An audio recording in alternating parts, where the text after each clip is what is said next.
La jalousie est un sentiment normal qui provient du désir d'être aimé. Bonjour à tous, je suis Eva Ledemé, spécialiste en gestion du stress et des émotions, et je vous partage ici mes conseils bien-être et de santé psychologique. Tout d'abord, j'aimerais enlever un des tabous que l'on peut avoir sur la jalousie. La jalousie, comme je l'ai dit au début, est un sentiment normal qui provient de l'envie et du désir d'être aimé et que l'on peut appeler aussi maladie d'amour. La jalousie est vécue de manière différente chez chacun, car elle va dépendre du tempérament de la personne, ça va dépendre de votre personnalité. Une personne qui peut ressentir, il peut y avoir des personnes qui peuvent ressentir beaucoup de jalousie, comme d'autres très peu. Donc ça dépend aussi de votre manière d'interagir et de votre manière d'être. Dans la jalousie mal gérée, c'est vraiment là où on va aller, on peut voir deux problématiques. La première, c'est le mal que l'on se fait à soi-même. La deuxième, c'est le mal que l'on fait à l'autre. Dans le mal que l'on se fait à soi, eh bien, on va le vivre au travers déjà du sentiment de l'envie. Car on va avoir tendance à regarder ce qui nous manque par rapport aux autres ou à voir simplement ce qu'on n'a pas, plutôt que de voir ce qu'on a. Du coup, cela va amener à des sentiments comme la tristesse, la colère, la frustration. Et le mal que l'on fait aux autres, comme j'ai dit au début. Donc le premier, le mal que l'on se fait à soi. Le deuxième, le mal que l'on fait aux autres. Et le mal que l'on fait aux autres, c'est quand notre jalousie passe à l'action. C'est-à-dire quand nos comportements, on va avoir des comportements vis-à-vis de l'autre comme le manque de respect de l'autre. Et c'est là que vous risquez de faire mal. Et je vois vraiment la jalousie à double tranchant.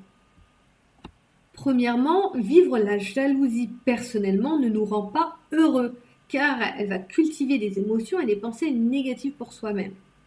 Deuxièmement, la vivre en la faisant subir aux autres, c'est malheureusement cultiver des émotions négatives, mais des émotions négatives fois deux, parce qu'on le fait subir à soi et aux autres.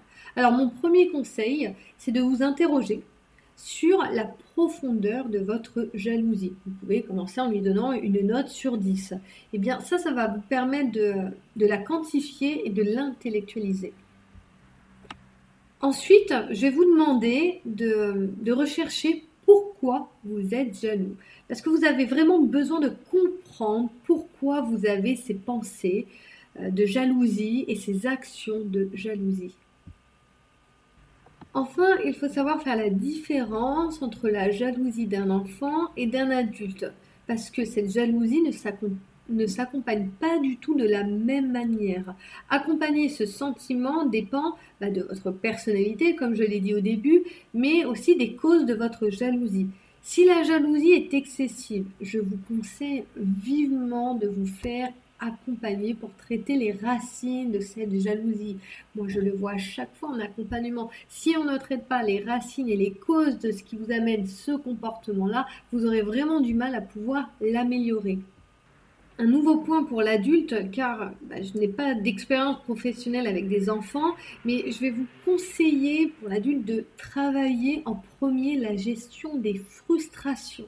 Parce que cette jalousie, quand elle est excessive, elle vous amène à des frustrations. Et c'est au travers de cela que les émotions négatives dues à la jalousie, elles vont commencer à diminuer. Et bien petit à petit, et ça va vous aider à faire place à nouveau à des sentiments positifs. Et vous allez avoir besoin de remettre du positif petit à petit pour pouvoir dépasser cette jalousie.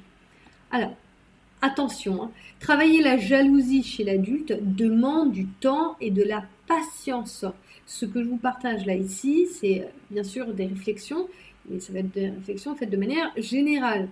Bien sûr, dans certains cas, un travail d'accompagnement est plus que conseillé. Merci à tous pour votre écoute. J'espère vraiment que ce podcast vous a donné déjà des indications et des idées plus claires sur ce qu'est la jalousie. Si vous voulez retrouver tous mes contenus, que ce soit articles, vidéos, infographies, vous pouvez me retrouver sur Instagram, Facebook, TikTok, LinkedIn, sur tous les réseaux sociaux, même YouTube, en tapant Eva Ledemay. Et si vous voulez avoir plus d'informations sur moi et mes services, vous pouvez trouver aussi bien sûr mon site internet en tapant aussi Eva Ledemay sur Google. Merci à tous de votre écoute.